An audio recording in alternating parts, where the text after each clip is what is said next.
क्या कोई इंसान सच में मौत को मात दे सकता है, या फिर मौत कभी कभी खुद ब खुद रुक जाती है, किसी के इशारे पर, किसी की वजह से, जो शायद हमारे आपकी समझ से परे है। क्योंकि अहमदाबाद में जलते विमान की लपटों में जब एक इंसान बचा, तो सारी दुनिया के मन में एक ही सवाल आया कि क्या ये ईश्वर का चमत्कार है या फिर यमराज की मेहरबानी। क्या ये किस्मत थी, या फिर सही समय पर सही सीट पर बैठना, या फिर कुछ ऐसा जो शायद आप और हम नहीं समझ सकते। वैसे ये सच ही है कि ये जो कुछ भी हुआ वो आप और हम नहीं समझ सकते, हमारी समझ से दूर है, यकीन से बारी है।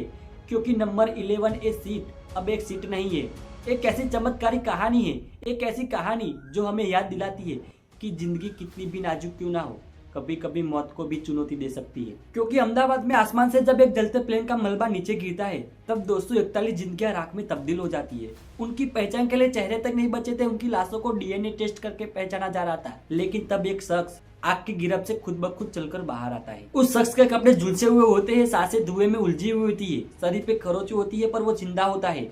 उस फ्लाइट से जहां 241 लोग जलकर स्वाहा हो गए, राख हो गए, उनके स्व भी उठाए गए, तो वो इस कदर भयावह थे कि उनको देखकर रूह भी कांप जाए। लेकिन तब वो शख्स पैदल चलकर बाहर निकलता है। सीट 11A एक आमसी खिड़की के पास की जगह, और ऐसा लगता है कि मानो किसी अदृश्य ताकत ने उसे बचा लिया है।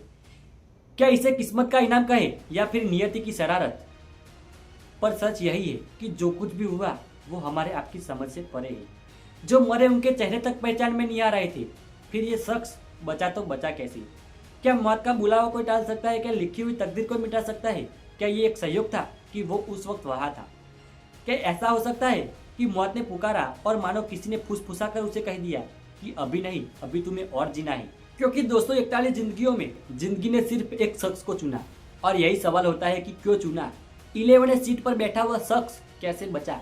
यह एक पहेली है, और इसी पहेली को हम इस वीडियो में सुलझाने की कोशिश करेंगे। यह एक जलता हुआ अध्याय है जो राख में दबे इकलौते फूल के खुशबू की तरह जिंदा है, और यह कहानी उस रहस्य की है जो किसी ब्लैक बॉक्स में नहीं, बल्कि बची हुई उस सांस में छिपी हुई है जो मौत के मुंह से बच के आ गया।